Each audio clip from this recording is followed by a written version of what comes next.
நான் மொத்தமாவே எதிர்க்கிறேன், அதை வெறுக்கிறேன். உங்களுக்கு புரியுதுன்னு நினைக்கிறேன். நேற்று கூட ஒரு தம்பி கிரெட்டா அப்படின்னு ஒரு கார் வாங்கினேன். கார் இந்த மயிலுந்தின் விலை 13 லட்சம், ஆனால் இது 15 லட்சம் அதுக்கு வரி மட்டும் கட்டியிருக்கேன் அப்படிங்கிறாப்ல. நீங்க இந்த பாப்கார்ன் தானே உணவு பண்டத்துல சொல்றீங்க. பார்வையற்றோர் எழுதி படிக்கிற தாள் இருக்குல்ல, அதுக்கு வரி உங்களால் நம்ப முடியுதா? இடுப்பு கீழே விளங்காத ஒரு பயணிக்கிற முற்சக்கர வாகனம் இருக்குல்ல, மாற்று திறனாளிகள், அதுக்கு வரி. கேட்கிற திறன் கருவி இருக்குல்ல, அதுக்கு வரி. இதையெல்லாம் எப்படி பாக்குறீங்க? எல்லா கரும இளவு வரியும் எடுத்துட்டு போங்க.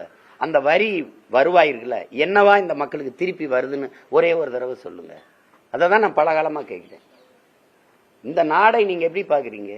குழந்தைகள் சாப்பிடுற பிஸ்கட்டுக்கு 18 விழுக்காடு வரி, தங்க பிஸ்கட்டுக்கு 3 விழுக்காடு தான் வரி.